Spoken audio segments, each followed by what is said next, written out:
I have actively called the phenomenon mimicking the demonic intentionally. In other words, it's demonic according to the tradition of that part of the world. This blew my mind. I'm in the Midwest, and so if you were to go into a malevolent haunting or a haunting and see 666 carved on a wall, because we have been trained by Hollywood, not really by academic research, but Hollywood, that is inherently demonic. And so the phenomenon is leaning into that archetype. And so what I've been doing is kind of deconstructing the archetype in the sense that, is this tethered to any historical record? And if it's not, right, why are we seeing this manifesting in hauntings? Not just hauntings, but after UFO abductions.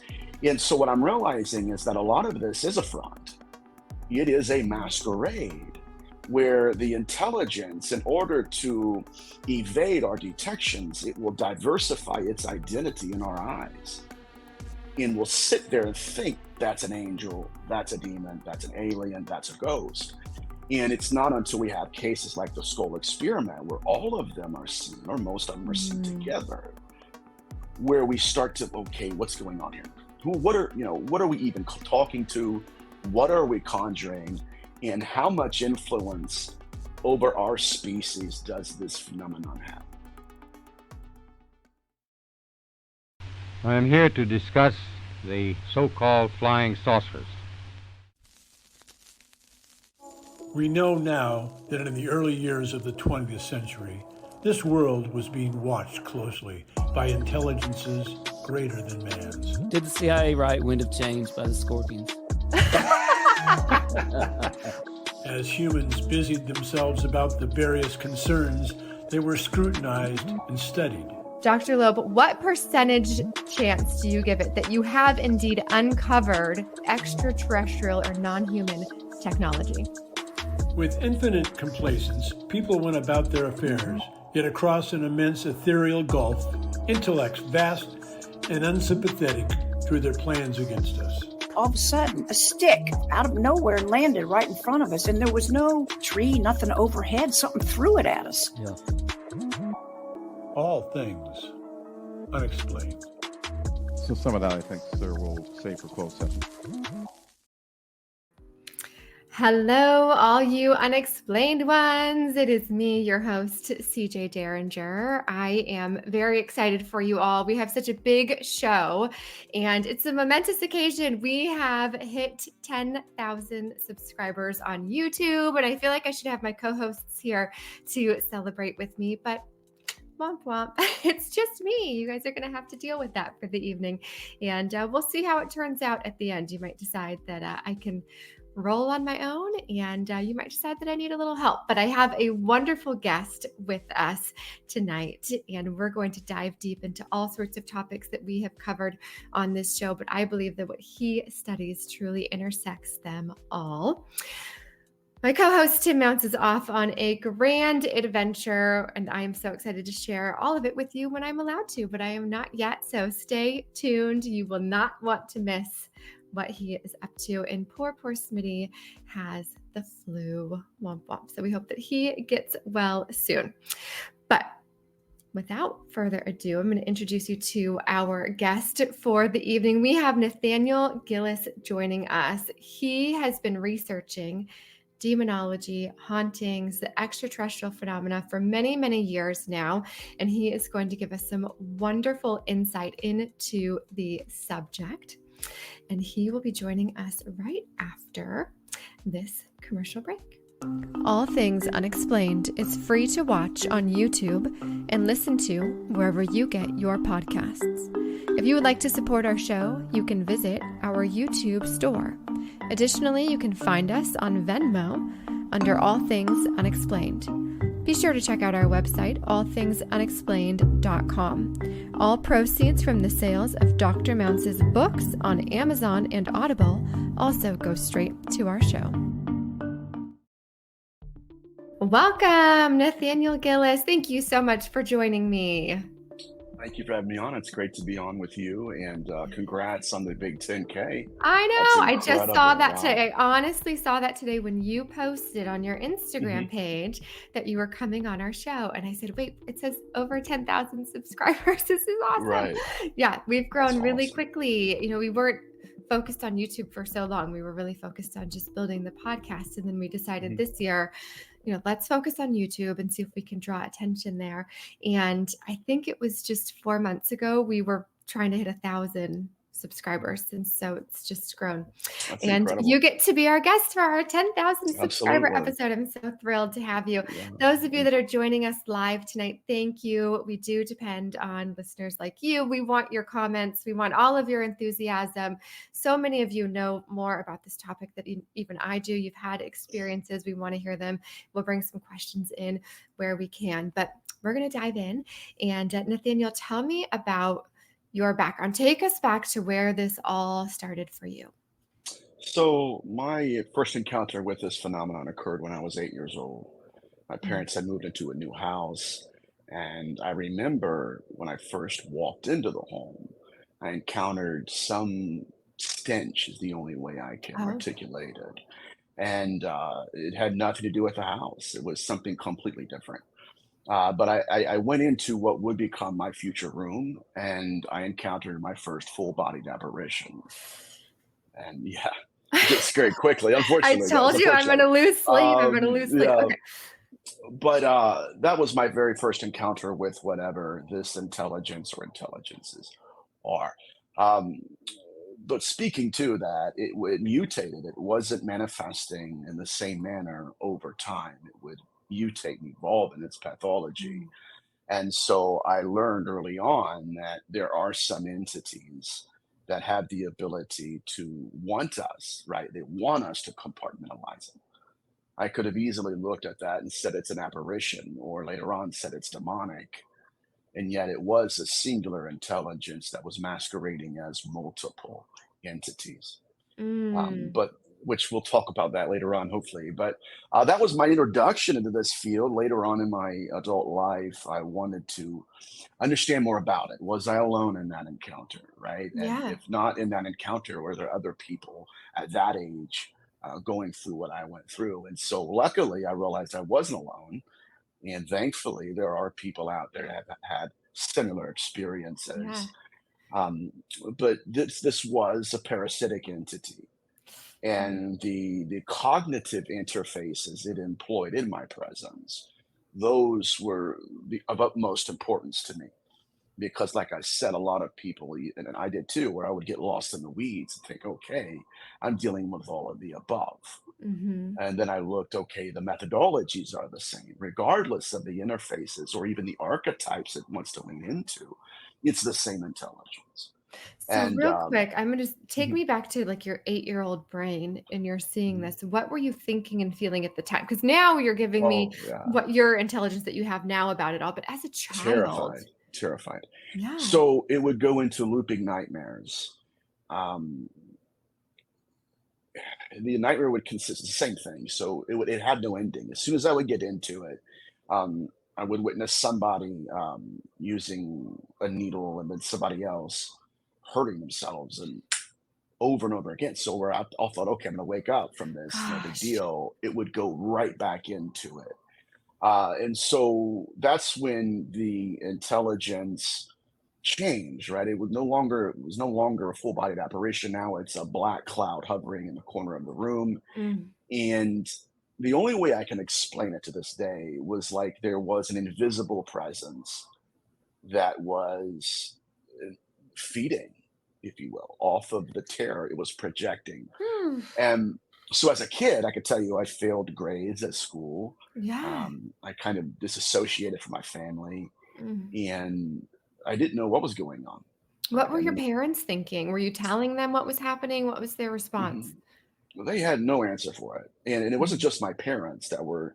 I shouldn't say silent because honestly, a lot of this stuff is it's not just traumatic; it's different, and it puts people in stressful positions, and puts a lot of stress on families. I had a lot of anxiety myself, but I was going to them for answers, and they didn't even have the questions. Mhm. And then, so at the same time, mind you, I was going to a church and a church school. And so I'm kind of leaning heavily on my leaders, asking them, okay, what do you guys know about a shadow person, right? Featureless shadow figure. What is that about? And unfortunately, they had no idea, Mm. right? And so that's when I realized that whatever I was encountering was larger than the demonology that was being presented to me. And so later on in my life, I had to face the decision, a very tough one, but a germane decision nonetheless. Do I grow out of the dogma and grow into the data, Yeah. or do I just suffer in silence and just lack even the vocabulary to what Right. this is? So that's how I got my start in this field, and I think that more than anything else, it taught me about how some of these entities operate, masks Mm. and archetypes. But yeah, as a kid, I was terrified. I mean, I was Yeah. absolutely terrified. Yeah, you said like sitting in silence with it alone. Nobody has the Yeah, answers. How many people do you think are still doing that today because they don't have the answers for things tons, that they are tons. experiencing, witnessing, or they feel like they're Oh, going to be shamed for coming forward with what mhm. what is happening? Yeah. Wild. Okay, maybe this means something to you. I'm going to put this comment up here. I'm not sure. Reframe equals the shades or the shadows. Am I saying that correctly? Have you heard that Yes, before? yes, Thank you, absolutely. Caleb Ledbetter, for Very. That's that my comment. good friend Caleb. Thank you Oh, for wonderful. showing up. Thanks for joining us, Yes. Caleb. Yeah. So we're going to probably discuss that topic here in the future, Okay. because it very much it connects. It's the intersectionality between ufology, demonology, and the overarching phenomenon. Okay. So fast forward a little bit, you decide I'm going to figure out what this is. I'm going to try and understand it better. Mhm. And what are people talking about at that time when you get there? Are we talking about demons? Yeah. Are we talking about aliens? Are we talking about something unknown? So here's my background. My father is a Bible scholar, and so I got like three different levels of academic research. And so I kind of fed into those, bled into the others, and then kind of stepped out of all. So my father would fly in scholars from Israel, Bible scholars from Israel, and so it was nothing for me to Wow. sit down with them over Chipotle. Yeah. As a kid, I mean, Just a what I typical mean, day. Yeah. the burrito bowl or something, and he's teaching on linguistics, and I'm like, I don't really care about that. What do you think about this? And so Yes. that was kind of my beginning, and my, I guess it was like a baptism by fire, Oof. no pun intended, Yeah. regarding demonology. And so at first blush, I was getting into the works of T. Whitten Davies, um, getting into Dr. Esther Mori from Union Theological Seminary, different demonologies. And then I Mhm. realized, okay, is it possible that we are being lied to, that even demonology as a model of the phenomenon is profoundly incomplete? And is it possible that we're dealing with an intelligence that's leaning into the demonic archetype so as Mhm. to not be discovered? Mhm. And while there are many interconnectivities between demonology and ufology, or the ETH, extraterrestrial hypothesis, my current position is that we're being manipulated by an intelligence that's not only leaning into and out of archetypes, but now it's created another Mhm. archetype, one which is not as easily vettable. It can tell us whatever it wants to, and we are so Mm. profoundly ignorant of space. We just have to go along with it. And that's just a model I've been playing with as of late. Okay. I have so many questions.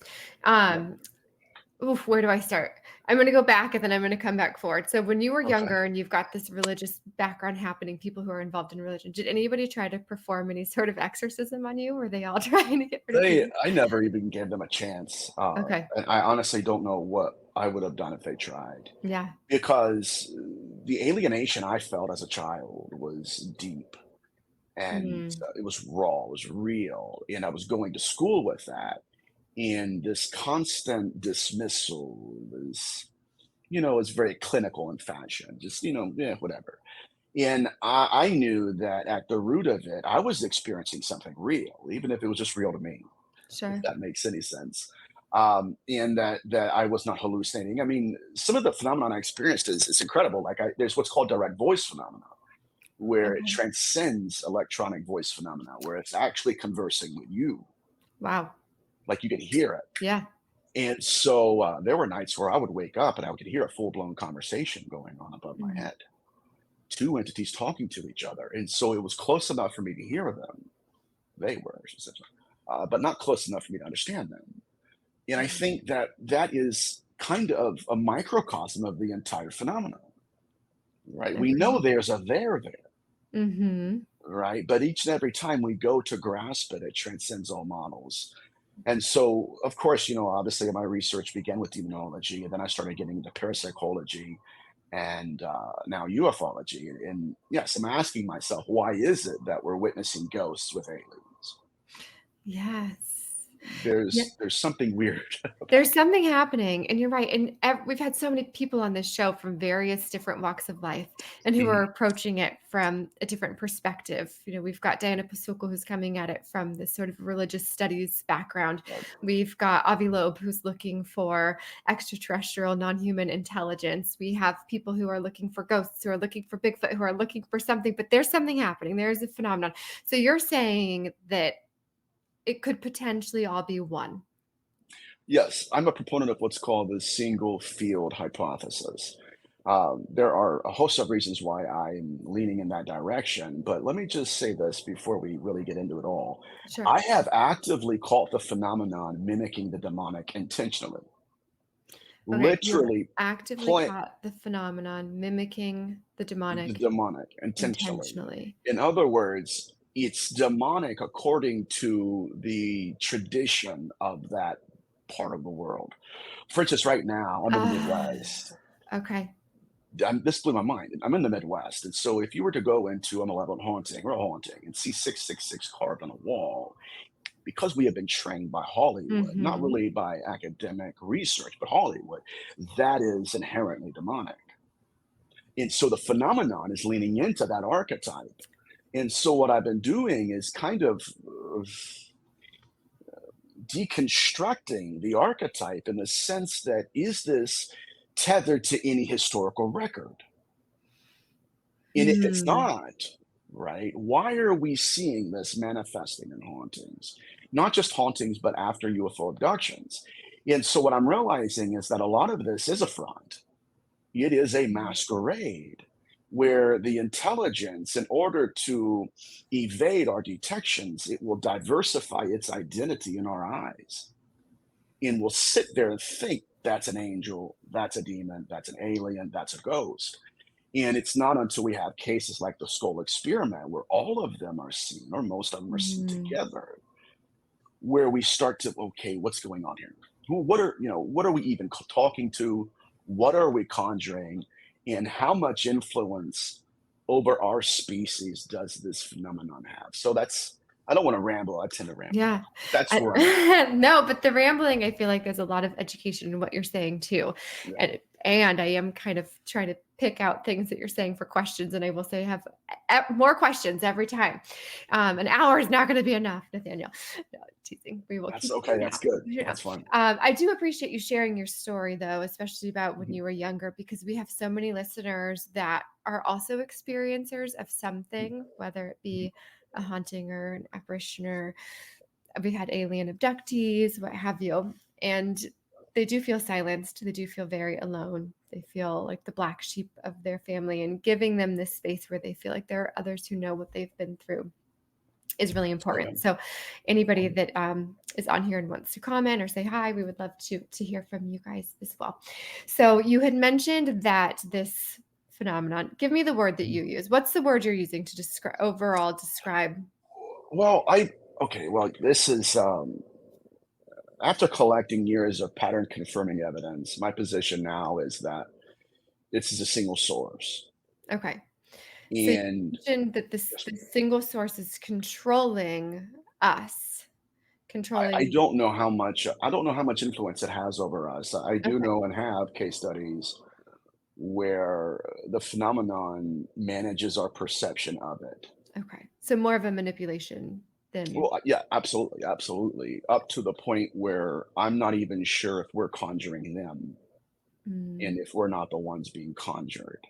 So there, see, within demonology and even now what we're seeing within ufology, okay, the CE5 movement, these are essentially it's the repackaging of an age-old attempt to contact the seemingly incarnate. We've seen this in mm, the see. What I'm mhm. realizing though in the field is people straw man the argument. They don't want to have discussions like you and I are having. Oh, no, everybody has their idea of what it is. Right. Right. And And and it does a great hindrance to us because we can never get these topics out in front of the population and in an open to at least give people the opportunity to choose. mhm, And what I'm realizing now is that if they can control the question, they don't have to worry about the answer. And so yeah. there's a lot of obfuscation going on in the field. Anyways, but yes, my take on this is that the more we start to understand this phenomenon's capabilities, that right there will trigger questions in our mind that I promise you we've never had.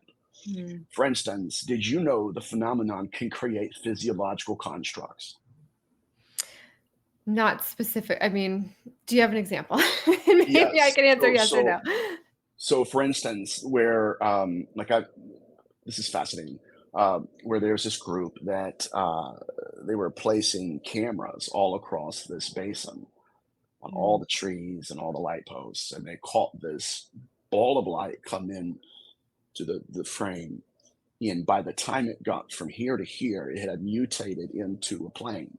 To Oh, us, it looked like a plane. okay. So it can create physiological constructs. Mm, Now, yes. we would, right? So we didn't realize, I mean, at least to a certain point, we didn't realize the phenomenon had that ability.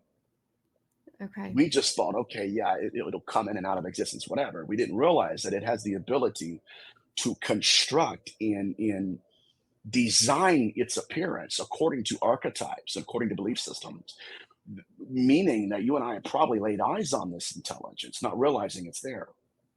Now, Wow. if it can create physiological constructs, then can it create apparitions? I would say yes. Right. And if it's done that, then it's possible that, in regardless if we think it's alien or demonic, that's really not the point. Then it's possible that what we've done is we haven't realized that hauntology could possibly be a manifestation of whatever this phenomenon is. This is the first time I've heard the term hauntology. So that's exciting. I'm learning something new here. Right. Everything that you just discussed there makes me think of Skinwalker Ranch. Do you follow the Yes. history of that land? I feel like they see so many Perhaps. Yeah. different things there that it's constantly transforming To the source. to the source. And we had Eric Bard, who's the principal Mhm, investigator on our show, and he mhm. said something really interesting. And this is making me think of what you're saying. He said that the ranch reacts differently to Yes. different people. So depending Correct. on who is there, the ranch Mhm. itself sort of shape shifts in Right. how it responds to individuals that are there. And maybe it's just playing with their preconceived beliefs of what they expect to see. There we go. There we go. And yeah, so it's a room full of mirrors. And what can we say about an intelligence that has that capability? I mean, we're talking about perception management down to the inch, down to the collar, Hmm. down to the entire archetype. And I first noticed this behavioral pattern in incubi cases where the phenomenon manifests as a male entity. And I had a case in India where it wasn't just a male entity. It was an entity that appeared as every lover or every boyfriend this woman ever had, leaning, I mean, literally constructing its interface based on memories and belief systems. And so the phenomenon is highly deflective, reflective, and deceptive because within the archetypes it manifests as, there are baked in, built in rules that it wants us to think it follows, right? Oh, it's demonic. Throw some holy water at it. Take two of those. Call me in the morning. Yes. And what happens is between the archetype it's inhabiting and proto intelligence inhabiting it, there's a distinction in the rules it follows. And so this is why it's interesting to me, especially with 2024, we have practitioners in the field who Mhm. suggest that because it's manifesting as that archetype, if it stays within the lines of that archetype, everything's fine. But what we're seeing is it's not. You can draw a circle of salt, it Mm. will physically abuse you. So Yikes. again, the archetypes that this phenomenon inhabits, they're reflective and deceptive. And a lot of times it's designed to get the practitioner or the experiencer into a compromising position. And then guess what? The mask comes off. And now you're making eye contact with a species you didn't even know existed. Wow, incredible. All right, speaking of something haunting me, Mhm. I did not type this. So somebody tell me who typed this from my YouTube page. It's from my Pretty All Things cool. Unexplained YouTube page, and it says, "Great show. We appreciate you, CJ." What? I don't understand what's happening. Been hacked. Okay. Anyways, that's not creepy at all. Right. Tell me about your research. Tell me what your day-to-day looks like, Mhm. how you are collecting all of this information to get to these concepts that you are constructing. So my day-to-day consists of cases I'm working on now and then looking at data sets throughout history. And kind of comparing notes. The work I'm doing now is centered around what's called Necronetics. My research for the last decade had been centered, kind of positioned around the incubi phenomenon, which again, it's the entity that masquerades as a man, a lover. And we've seen this in the hybridization program in ufology. Same phenomenon, different mask from my perspective. Um, but Necronetics, what I was doing is I was collecting case studies where women were being visited by men or entities that looked like their husbands, specifically hovering over them at nighttime. Okay, One this is case I terrifying. had, but it's a behavioral pattern that is interreligious, cross cultural. So this is now what we're dealing with is the proto intelligence, right? Not even the archetype, not the cultural artifact of Mm. the demon or the alien. Just literally, this is what they've done. So the last case I had was an individual who was present with his wife, talking to her as she went into sleep paralysis. Like it's really wild.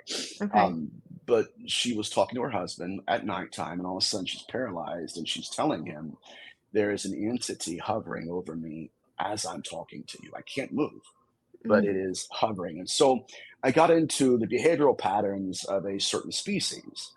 And so I noticed that there were these key markers that, like I said, were interreligious cross cultural, where it wasn't just dawning the cognitive interface of the archetype, right? It was actually leaning into that role to the point where there was insemination occurring, Mm. not just the dream demon or the sleep paralysis. No, this was a much darker, more sinister phenomenon. And so that's when I started collecting these case studies where whatever the phenomenon is and whatever they who are seeking to become incarnate are, since the dawn of recorded history, they were replicating their own species by virtue of implantation and impregnation. Wow. And the very first case studies of this taking place, this is going to blow your mind, occurred in northern Syria within the proximity of the phenomenon, Holo Skinwalker, where they were building altars underneath the stars, just like Tim Taylor's doing right now. Tell me what you It know about was Tim Taylor. well, it was through this lens of where is the phenomenon at right now, Mm-hmm. right? Where is it being witnessed? It's just like what we're doing right now, modernity rather. You know, okay, so I'm going to go there. I'm going to build an altar, and I'm going to leave offerings, and something will manifest. And so then we have certain rituals that originated. One of them is called the ritual of Teraphim, which is the carving of the name of the entity into a small piece of metal. And then it's called head magic. They would implant it into the body, and now there was full body communication. So we knew that through Mesopotamian text and Akkadian ritual balls.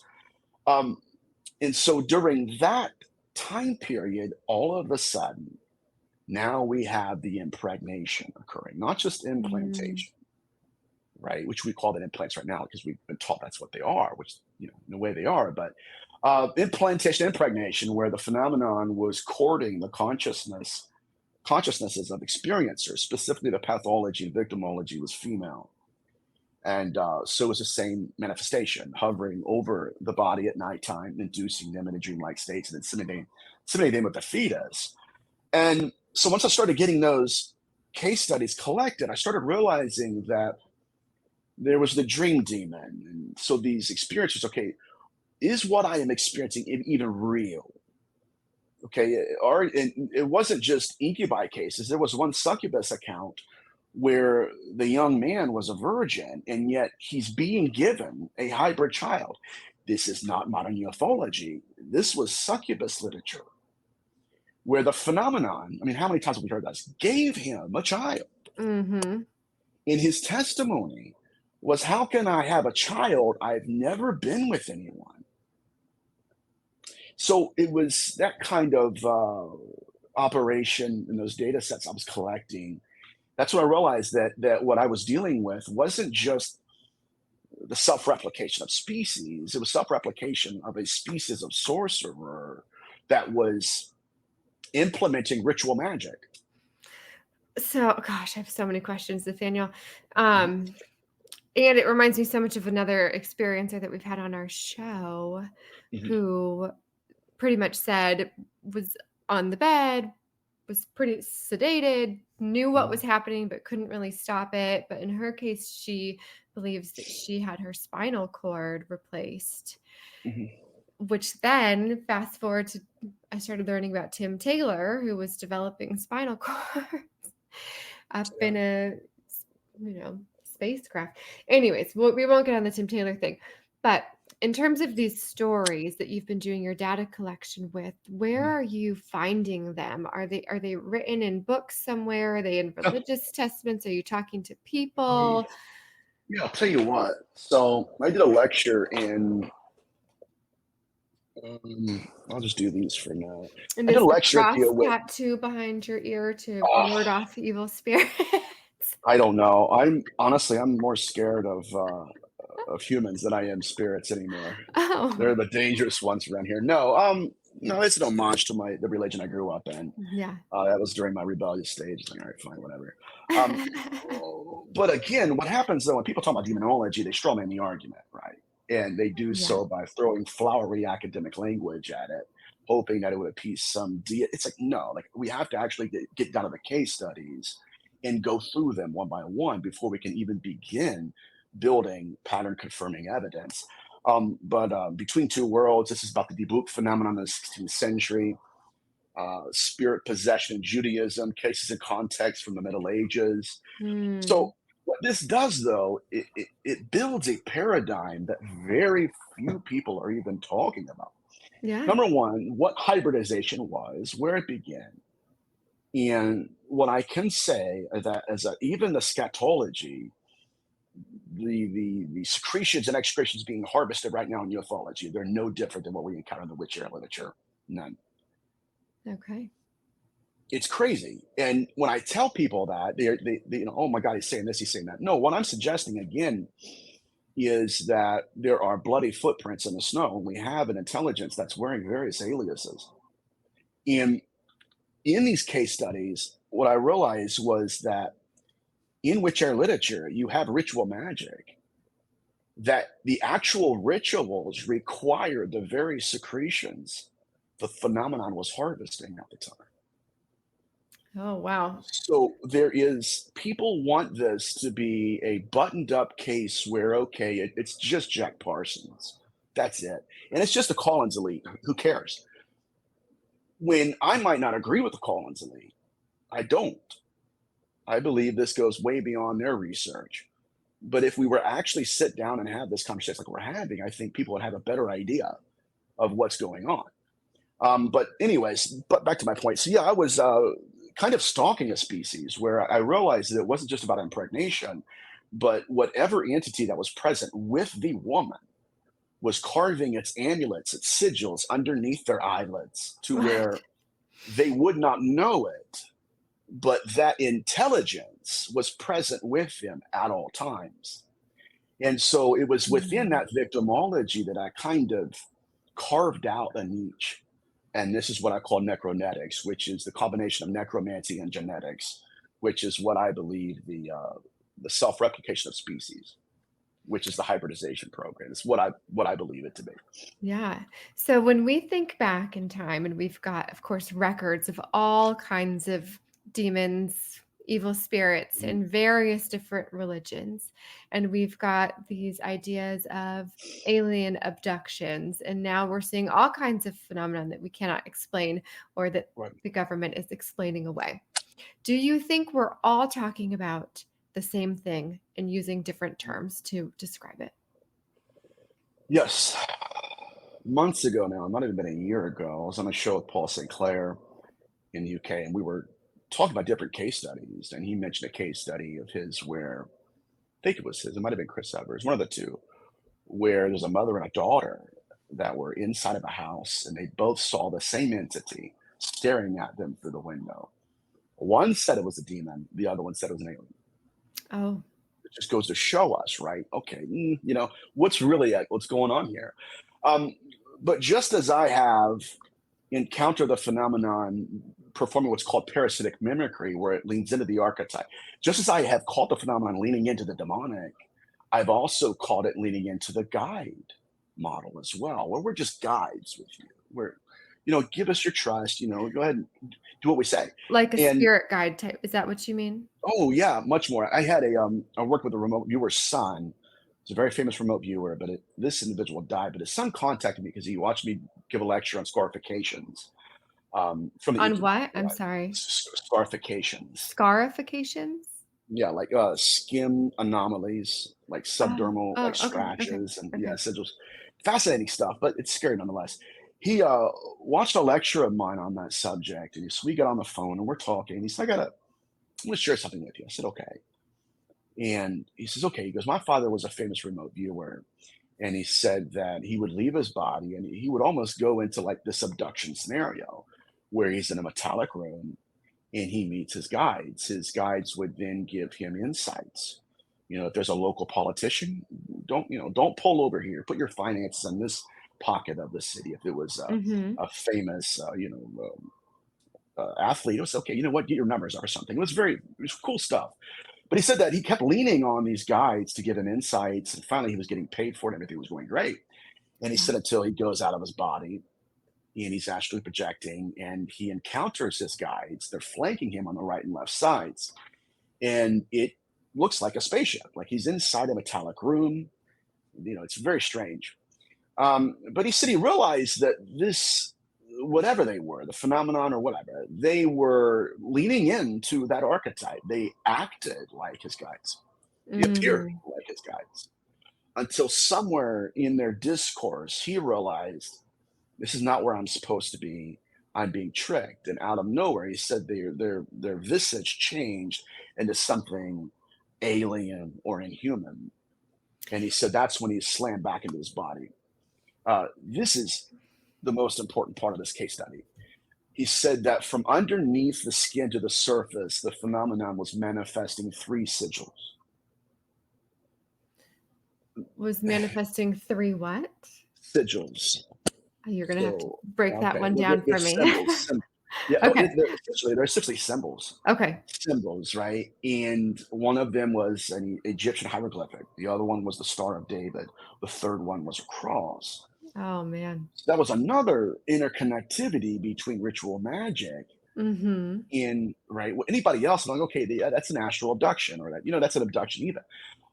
But whatever this phenomenon was, they were practitioners.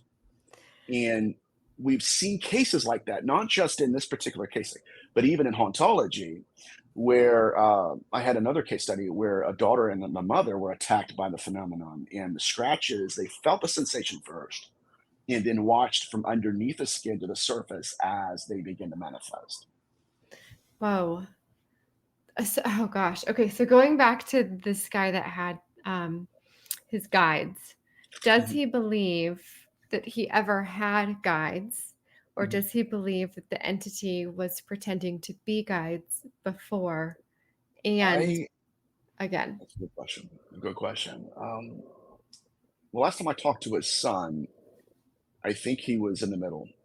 I know Okay. what his son thinks because I talked to him. Yeah, it was that the belief now is that these were practitioners.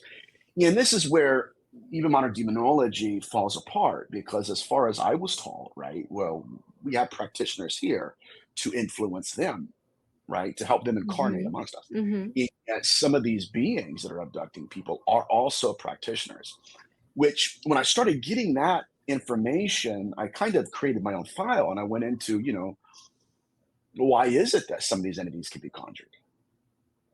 Why are they responding to the same rituals being performed in antiquity? It's the exact Mm. same modus operandi. Matter of Yeah. fact, my friend mentioned the Repiumai. In the Ugaritic text, there's this species that were called Rephagi in the Bible. They're actually Repiumai. They're found in northern Syria, and they were wanting people to build altars to them and to worship them. And you know what they were given in response? They were giving technology. Oh. And yet the Sounds like phenomenon, what we're doing in this country. absolutely, right? Just go ahead and reverse engineer it. We're good to go. But the lesson that we are taught by history, specifically within these ritual bowls, is that the phenomenon had implanted themselves into the technology it was imparting to us. Hmm. And so when we're looking, especially, okay, like, is this science? Yes. Is this genetics? Yes. But there is an esoteric value to all of this that can no longer be ignored. Yeah. Do you think that we are being manipulated with technology? I mean, none of us exist anymore without technology in our hands at all Good point. times. Is that a Mhm. form of manipulation? I think it is, and or at least the hunger for it. Hmm. I live near Wright Pat Air Force Base. Um, Not too long ago, there were practitioners right there at the Air Force Base that were altering their states of consciousness in performing these rituals. And then, as they were altering their states of consciousness, the phenomenon was manifesting metamaterial. So when you say practitioners, you mean human beings that are Yes, trying to call the right. phenomenon to them. Yes, yes. So they're performing what's called the Parsons technique. And there was a faction within our government that actually discovered these guys. Mm. And they were asking them, okay, like, how far are you going? This is some of Nick Redfern's work too in Final Events. How far are you going? And they were going as far as the phenomenon wanted them to. Mm. And this is, again, if we do not have a correct understanding of this phenomenon, it's possible disclosure happened at the origin of the first altars, but our model was off. We're thinking, oh my God, it's technology. That's what it's giving us. What is it wanting in return? And I have my own theories, but essentially it's all the same. And essentially it's like, okay, it's not really what we're calling them, it's what they're answering to. What is We can your call them theory? well, with respect to the incubus, there were various what I call protocols of belief that the phenomenon would place us into, where the more you believed in the mask it was wearing, the more you empowered the entity wearing it. So you would have the phenomenon wearing the archetype, guiding the practitioner or the experiencer. And then at the time of its choosing, the eyes looking through the mask could take the mask off completely. Just like with the gentleman I mentioned before with the practitioner, right? Hmm. Oh, they're my guides. No, they were leaning into that archetype. I kind of vetted that to the point now where it's like, okay, I can't just take them at their word anymore. Even there are other cases that I've been a part of where, in this particular case, I wasn't a part of, but I've been on a show for Ted Rice where the phenomenon had leaned into the archetypal guide. And yet, when the abductions began taking place, he went to the guides and they're no longer there. Mm. It's as if the phenomenon will almost run programs on people. Yes. And right. And then it is soon, again, at the time that they're choosing, at the place they're choosing, they step out of that understanding, that model, and we realize, okay, where am I at? What am I doing? And what has happened to me? Hmm. Terrifying. So scary. interesting. It is very interesting. So for those of you that are just joining us, we are chatting with Nathaniel Gillis. You can find him on Instagram, the Nathaniel Gillis. I might not have made the spaces properly there That's okay. on the So, screen, no but I worries. think you'll find him if you look for the Nathaniel Gillis on Instagram. You can keep up with all of his work and where else he might be talking. Ask him more about things that we have discussed here today. If you do have questions, please do type them in all caps here in this show and we can bring them into the program. We have a little bit of time left, and so I want to ask you a couple of hot takes. Okay. But before I do, I'm curious, I did not put this in my hot takes. I'm curious to know your thoughts on UAP that we are seeing. What do you think they are as it relates to your current belief on the phenomenon? Well, I've always been more fascinated by their occupants. Do I believe that we've encountered their occupants in times past? Of course. In which era literature, not again, these accounts weren't taken at the stake. They were taken by, handwritten by practitioners. The phenomenon was performing the same procedures. I already mentioned the incubi, succubi, but let's go even deeper, if I can. There are accounts in which era literature where women were being abducted. They were taken on demonic flights. I'm not talking about on brims. I'm talking about actual demonic flights, where that's again that's their working language. But the phenomenon again was very reflective, and in that way it was deceptive. What do you want me to be? Right. And so now these individuals are thinking, okay, we're copulating with horns and hooves. That's the archetype. And then by the time everything was said and done, they realized like there was a glitch, if you will, in the matrix. The virtual reality scenario the phenomenon had manifested as, right, interfacing with the experiencer, it fell apart. For a fleeting moment, they're looking and they're saying, I'm not on the backside of a mountain.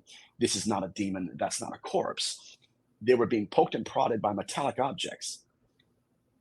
This, again, the phenomenon has managed our perception of it so much so that if it can get us to believe it's modern, then we don't have the intellectual responsibility, dare I say, the interest to go back in time and say, okay, maybe it's not even demonic. Maybe it's something that has learned that in order to evade us, it has to evolve according to our awareness of it.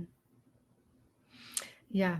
And as you say, the interest to learn more is what is lacking. And everybody has their preconceived ideas of everything, right? It's really hard to win an argument in any case or to change somebody's mind. You can truly only lose a friend or a family member because everyone's just so set in their ways. So I am grateful for this show because I feel like I get to learn so much with an open mind. And we have really wonderful, open-minded listeners as well. And we had, let's see, Woo Riders DG. Hello from Northeast Florida. Hello. Thank you for joining us. Happy to have you here.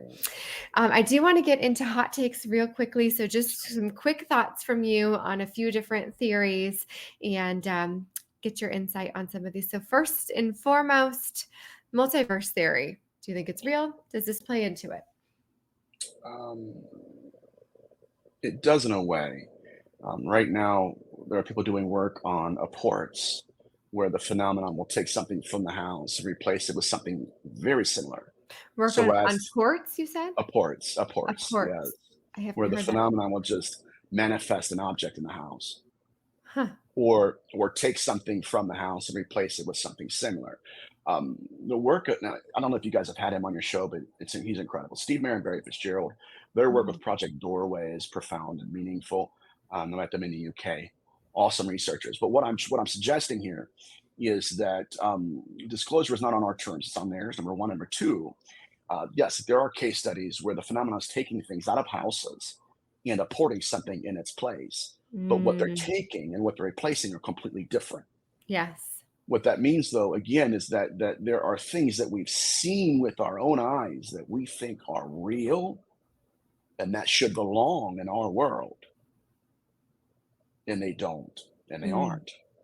And so what that means is that there is a phenomenon that's going out of its way to maintain our perception of reality as wrong as it is. Yes. So that's where I would start to agree, or at least lean into the multiverse theory. Yeah.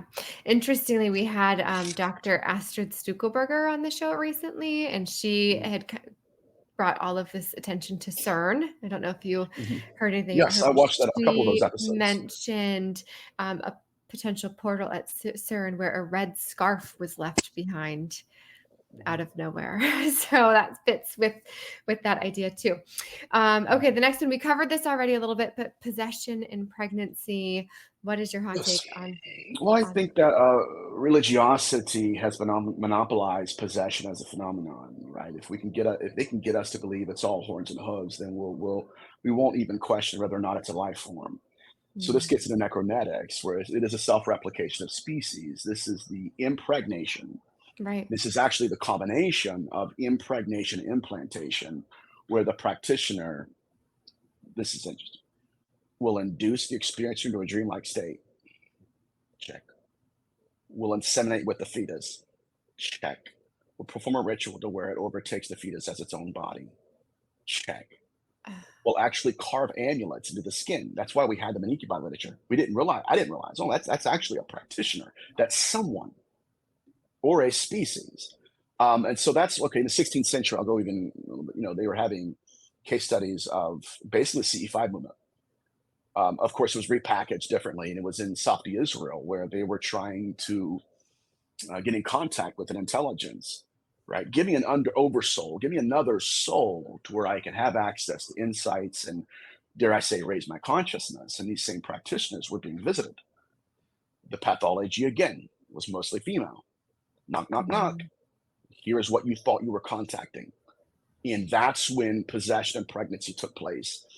Possession in the sense now, the entities that were becoming incarnate literally in pregnancy, to where the next, go ahead, I don't want to. I was just going to say, so they're taking over the fetus and then they're being birthed as human beings or walking around on this planet Earth?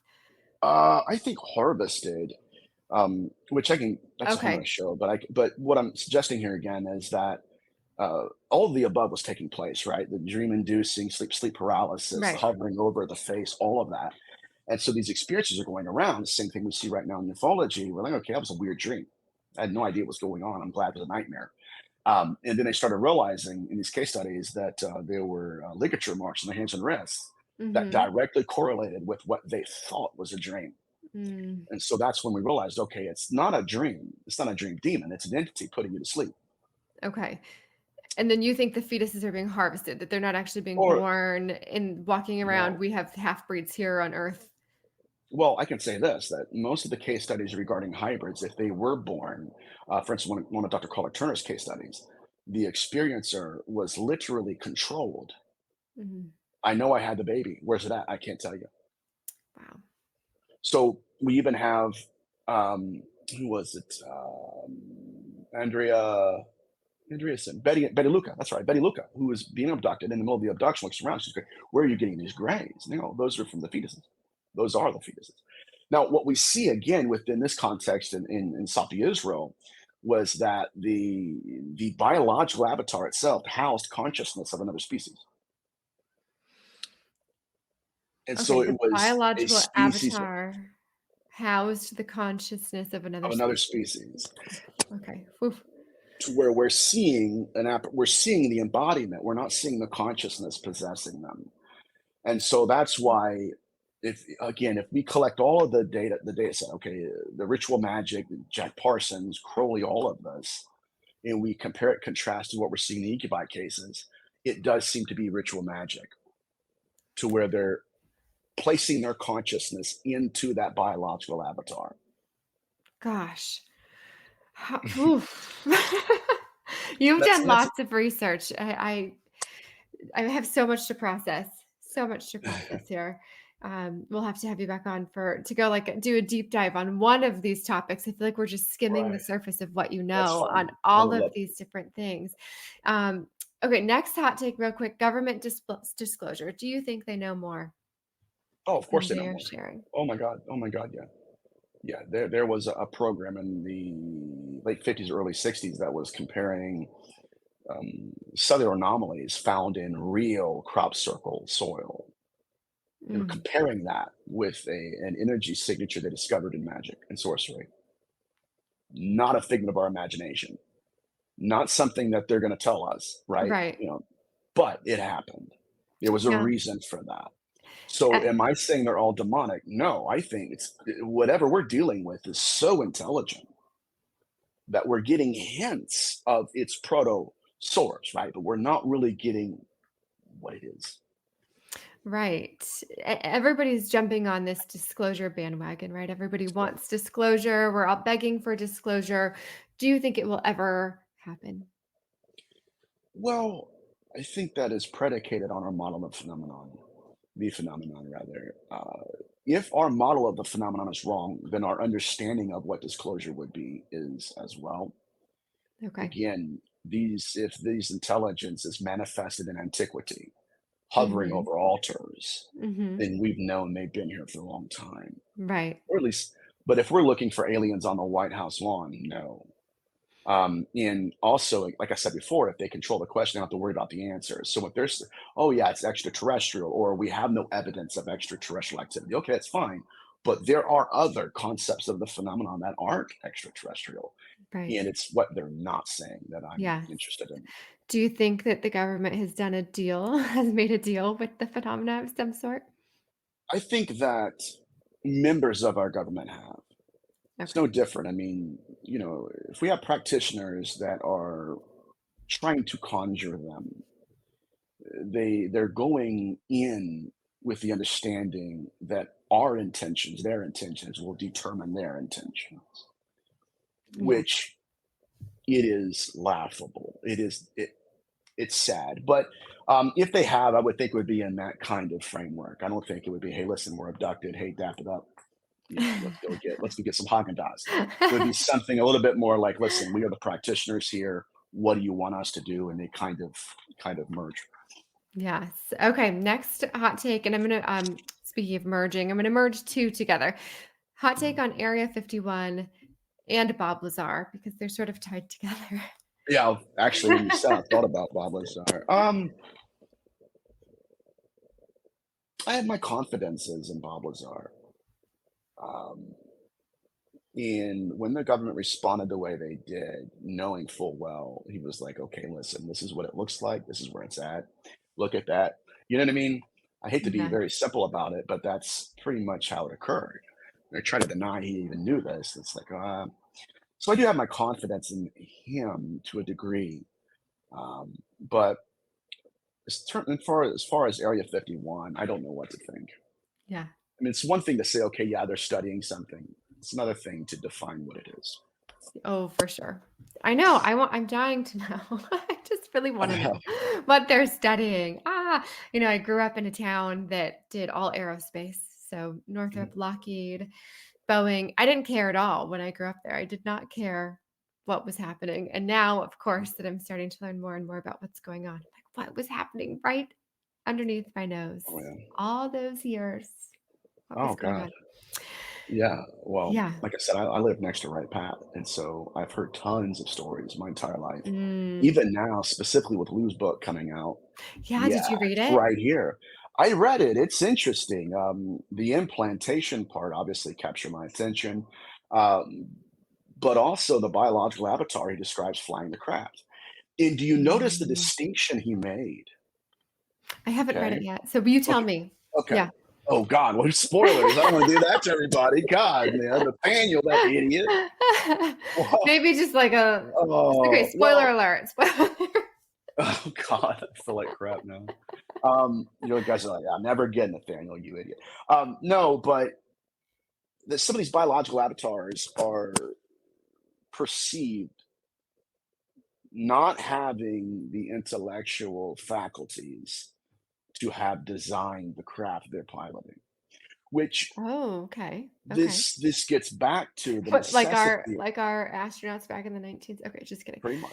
Yeah, yeah, right. There we go.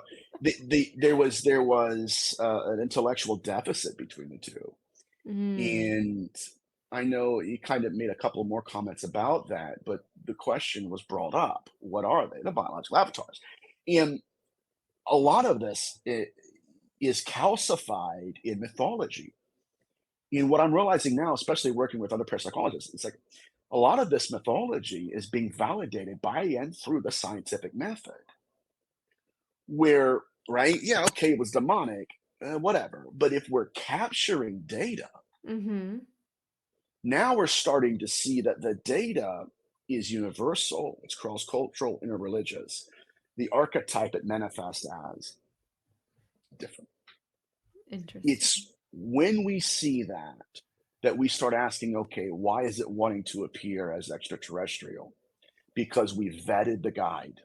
We know we can't trust all of them, right? We vetted the demonic. We know that sometimes it will lean into that, even having really no concept of it. It's just, okay, you think that's a demon, that's what I'll be. And so having kind of manipulated us through those archetypes, now it's realized that I can create another archetype that cannot be vetted outside of phenomenon. I will give you a miracle, and my miracle will define how truthful my message is.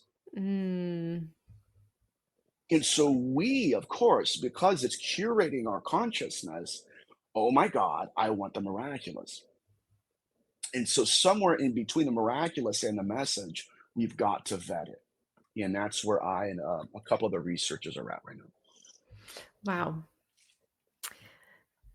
So much to unpack. I have so many questions. Okay, but I want to be respectful of your time. So just one more. This was a listener question that was sent in, and I thought it was so fun. I had to pull it in here, but now I have a whole different take on all of it. So Ethan and Dallas, could UFOs just be demons upgrading their ride? Oh, sure. I believe again that they're evolving according to our awareness of it, and they're evolving in order to evade. By the time we understand how reflective the phenomenon is, they've introduced another archetype. And so it's possible, again, and obviously I got to back up and say this. I believe everything's on the table, okay? I'm not pigeonholing the phenomenon. But I will say this, that it's more than probable that we're looking at the same occupants. Now we're just seeing the vehicle. We knew they were employing technology. We knew it. The poking and prodding. I mean, I'm talking about objects that were tailored to the experience they were wanting to induce the experiencer into. Right. It smells the same, it looks the same, everything's fine. And it was a charade. So I think what we're witnessing now is the technological side of the conjuring. Wow. Gosh.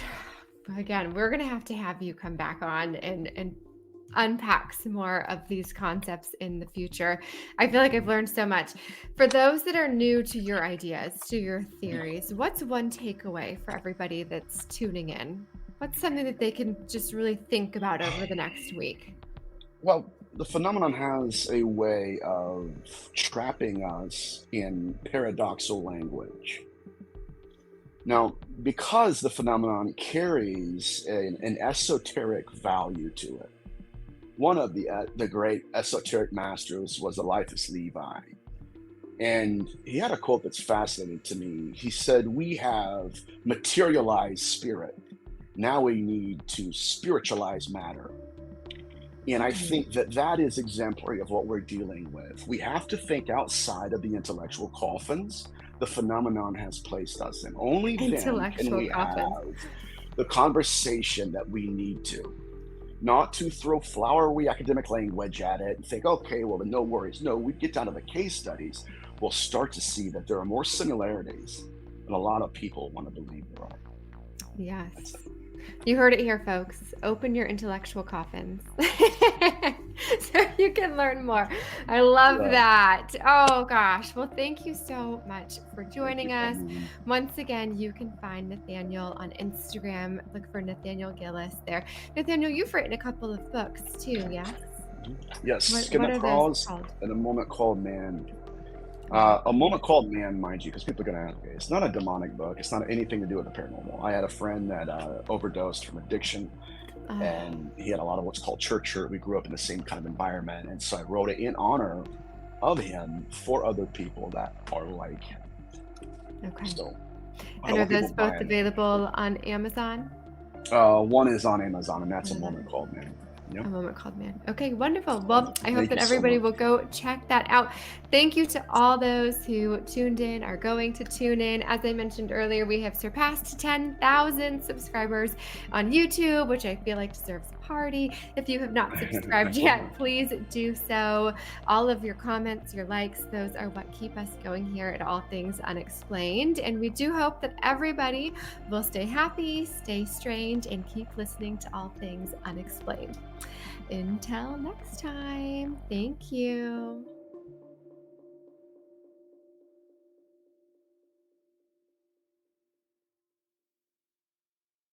All Things Unexplained. What's your hot take on Travis Taylor?